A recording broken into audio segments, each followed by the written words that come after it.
guys, welcome to my YouTube channel, GPRT Vlog.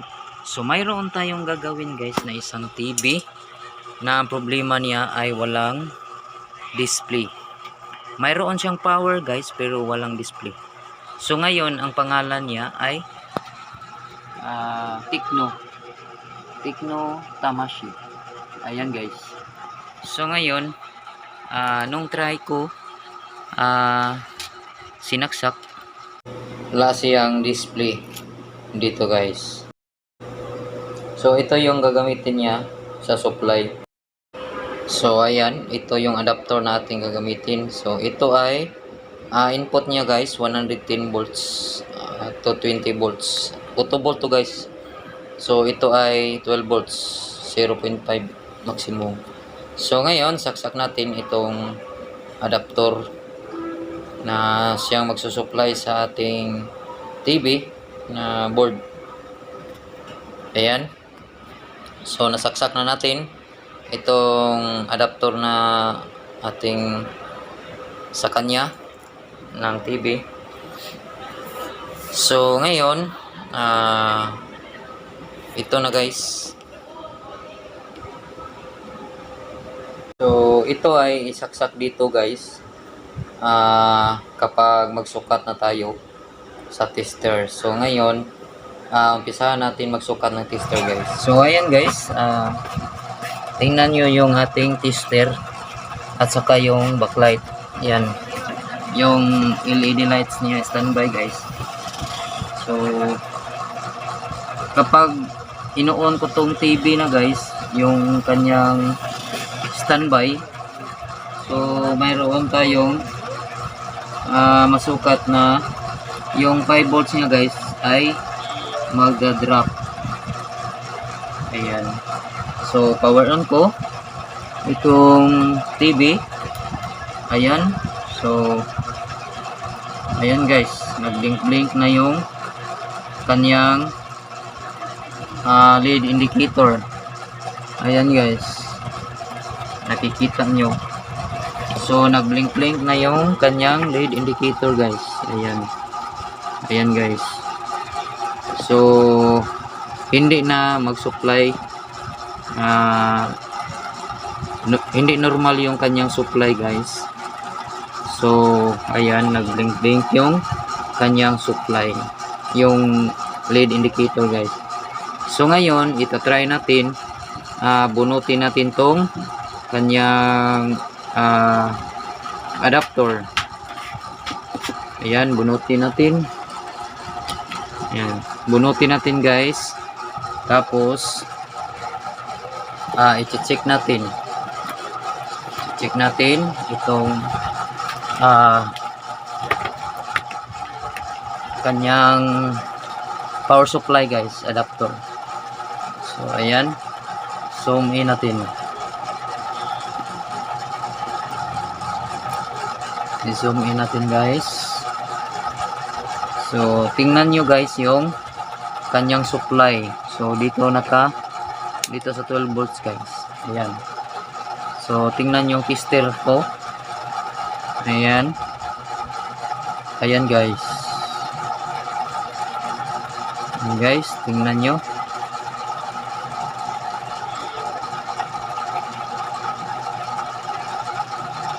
Volts yun.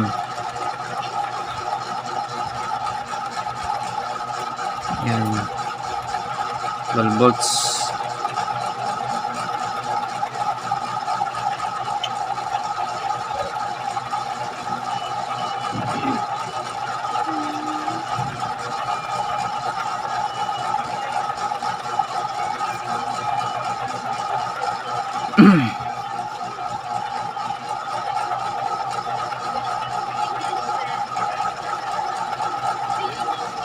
Ayan, so steady siya guys kapag sinaksak natin dito.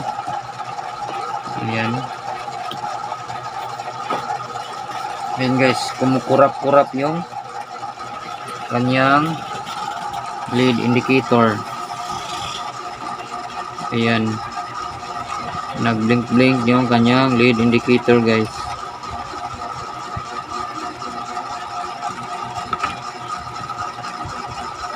Sorry. Yan.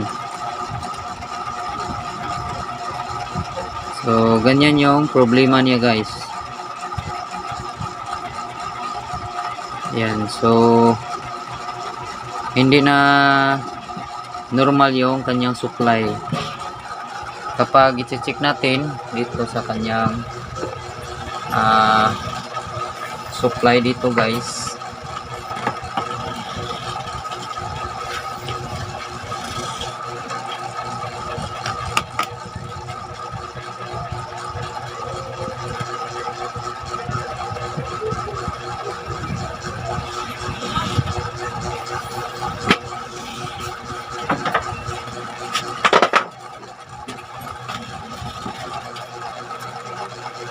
so ayan guys, yung kanyang supply ay kumukurap yung kanyang supply guys. Ayan. So 12 volts. Abnormal yung kanyang power supply. Ayan. So okay guys, ngayon nakita na natin yung sira. So papalitan natin ng bago ito ng power supply. Kapag tinistiran to dito sa kanyang power supply adapter ay ayan, so okay naman yung kanyang power supply. So kapag sinaksak mo dito ay kumukurap-kurap yung kanyang supply guys dito sa kanyang backlight. So ang problema nito guys yung power supply. So papalitan natin yung power supply guys, kasi kapag sinaksak natin sa kanyang board dito guys ay ayan, kumukurap-kurap yung kanyang supply. So yan guys, yan, ayan. So mayroon siyang problema yung kanyang board at power supply. Ayan. So hanap tayo ng pamalit na power supply guys. Itatry natin sa ibang supply. Okay, update ko lang kayo kapag mayroon akong makikita na power supply.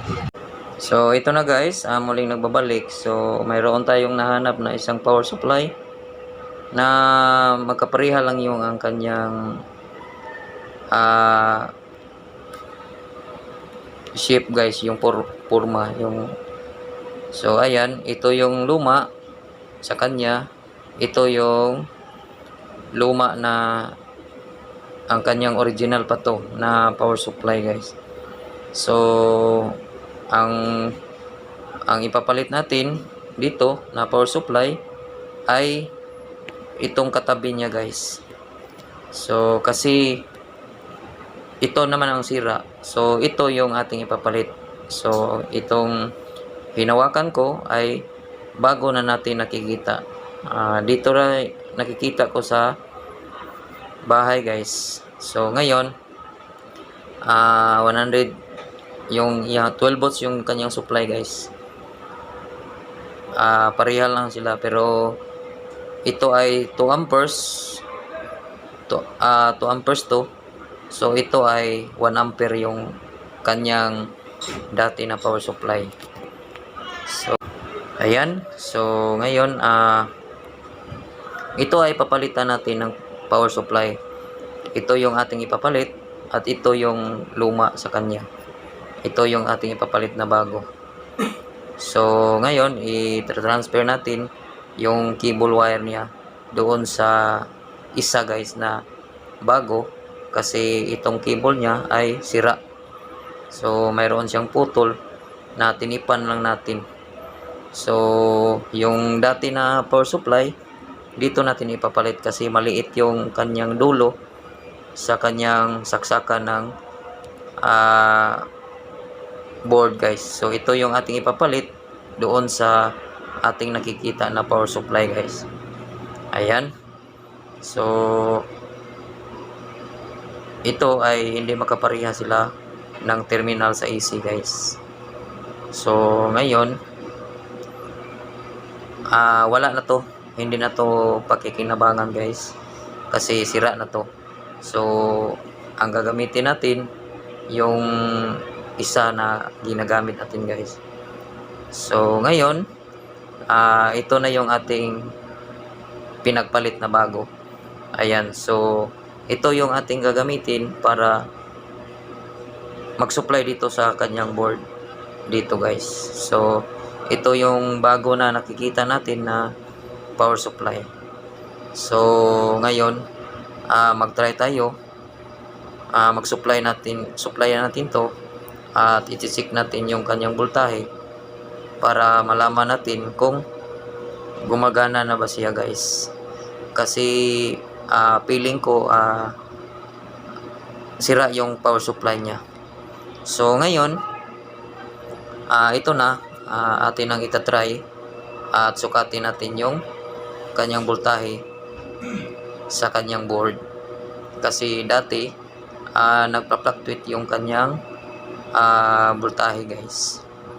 So kumurap-kurap yung voltahe niya at magdadrop yung kanyang voltahe kasi nasisira yung kanyang power supply.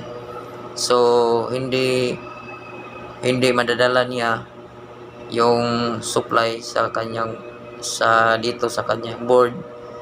Kapag sumuplayan mo, magkumukurap-kurap yung kanyang supply. So ngayon nagtatry tayo, sinaksak na natin itong bago na supply. Ayan. So ngayon hindi na siya kumukurap-kurap guys. So stable na yung kanyang standby na ayan. So gumagana na yung ating TV. So ayan, nakikita nyo mayroon na siyang display. So ang problema lang niya ay yung kanyang supply. So yung kanyang screen guys kumukurap-kurap kasi yung LVDS doon sa likod maluwang. So hindi gaano pantay yung kanyang paglagay. So ngayon itatry natin tipan yung kanyang LVDS kasi maluwang yung kanyang pagkalagay. So ayan, so ngayon tipan na natin yung sa likod. So ayan. So ngayon guys, ayos na, okay na yung ating TV na Tecno. So nagtip lang ako sa likod guys para hindi na maluwang yung kanyang LVDS. So ganito na guys yung ating TV na okay na yung kanyang display. So salamat guys, hanggat dito na lang yung aking video. Sana hindi kayo magsawa sumuporta sa aking YouTube channel, GPR Tech Vlog. So pindutin yung subscribe at i-hit yung notification bell para updated kayo sa aking video na i-upload. Salamat guys, hanggat dito na lang. Thank you and God bless all. Peace out. Bye bye.